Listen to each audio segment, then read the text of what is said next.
ಮಾತಾಡ್ತಾನೆ ಇರ್ತಾಳೆ. ಇವತ್ತು ಅಮ್ಮನ ನೋಡಿ ಮಾತಾಡ್ಕೊಂಡು ಹೋಗೋಣ ಅಂತ ಬಂದಿದ್ದು. ಅಷ್ಟೇ ಈಗ ಬಂದೆ. ಫಸ್ಟಿಗೆ ಅವ್ರು ಹಾಯ್ ರಾಣಿ ಅಂದ್ರು.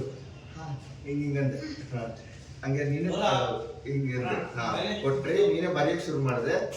ಬರೆಯೋದೆಲ್ಲ ನೋಡ್ಬಿಟ್ಟು ಅವ್ರ ಮಾಮ ಹೇಳ್ತಾರೆ ಮತ್ತೆ ಫೋನ್ ಮಾಡಿ ಬರ್ತೀನಿ. ಸರಿ ಮಾಮ ಹಂಗೆ ಹೋದ್ರು. ಅಷ್ಟೊತ್ತಿಗೆಲ್ಲ ಬರೀದೆಲ್ಲ ಆಯ್ತು. ಅದಾದ್ಮೇಲೆ ಅವ್ರು ಬರೀತಿದ್ದಾಗ ರೆಡಿ ಎಲ್ಲ ತಗೊಂಡು ಓಕೆನಾ. ಹಾಯ್ ರಾಣಿ, ಇಷ್ಟು ದಿನ ಆಯ್ತು ನೀನು ನೋಡಿ. ಅಮ್ಮ ನೋಡ್ಕೊಂಡು ಮಾತಾಡ್ಕೊಂಡು ಹೋಗೋಣ ಅಂತ ಬಂದ್ವಿ ಅಂತ ಹೇಳಿ ಹಿಂಗ ಅಂದ್ಬಿಟ್ಟು ಹಿಂಗ್ ಕೊಡ್ತೀಯ ಅವ್ರಿಗೆ ವಾಪಸ್.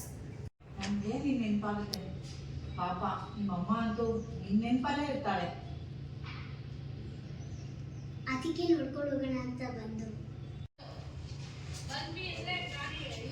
ಮನುಷ್ಯರು ಅಂತ ಬಂದ್ವಿ.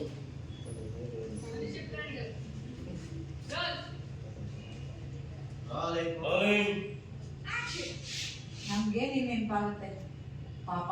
ನಿಮ್ಮಮ್ಮ ಅಂತೂ ನಿನ್ ನೆನ್ಪಲ್ಲೇ ಇರ್ತಾಳೆ. ಅದಕ್ಕೆ ನೋಡ್ಕೊಂಡು ಹೋಗೋಣ ಅಂತ ಬಂದ್ವಿ. ಆರಾಮ? ಹಾ, ನೀವೇನ್ರು ಇಲ್ಲ ಅನ್ನ.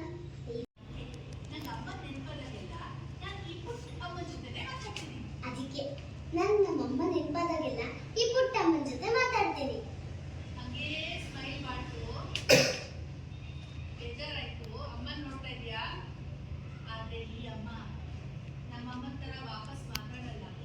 ಆದ್ರೆ ಈ ಅಮ್ಮ ನಮ್ಮಮ್ಮನ ತರ ವಾಪಸ್ ಮಾತಾಡಲ್ಲ. ನಾನು ಕೇಳೋ ಪ್ರಶ್ನೆಗೆ ಅಮ್ಮನೇ ನೋಡು, ನಾನು ಕೇಳೋ ಪ್ರಶ್ನೆಗೆ ಉತ್ತರ